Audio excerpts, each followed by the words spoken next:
Alors ce numéro a été coordonné avec Antoinette Molinier et Raymond Jamous, et il regroupe donc les contributions de 8 ethnologues ou spécialistes d'anthropologie sociale. Alors, il reprend une partie des travaux que nous avons conduits pendant quelques années entre membres des équipes du laboratoire d'ethnologie et de sociologie comparative de Nanterre et du centre d'anthropologie sociale de Toulouse. Et l'objet que nous nous étions donné, donc, c'était la question du statut des saints et d'autres entités médiatrices, morts, divinités secondaires, génies, qui font l'objet de cultes dans, je pense, sinon toutes, du moins une très grande partie des religions dans le monde. Alors, ce qui est publié ici, dans ce numéro des archives,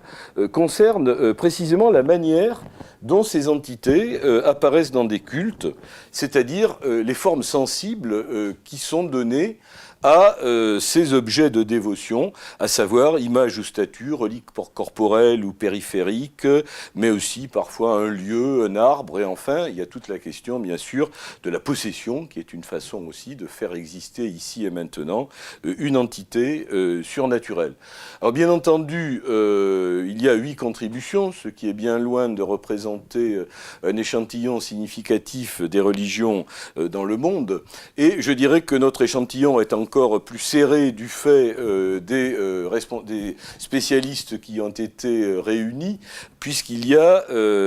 5, à vrai dire, contributions sur le christianisme, 2 sur l'islam, et une sorte de contrepoint avec un exemple emprunté à une forme de religion populaire au Japon.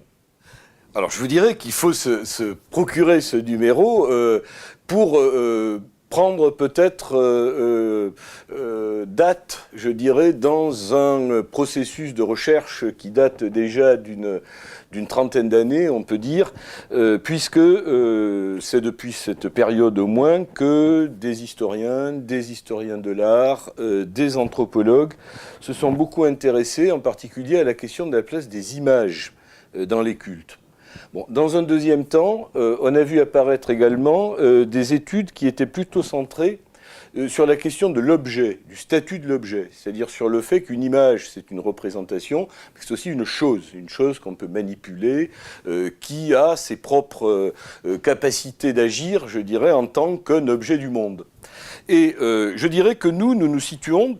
dans cet héritage, bien entendu, en reprenant ces questions, mais avec peut-être une inflexion particulière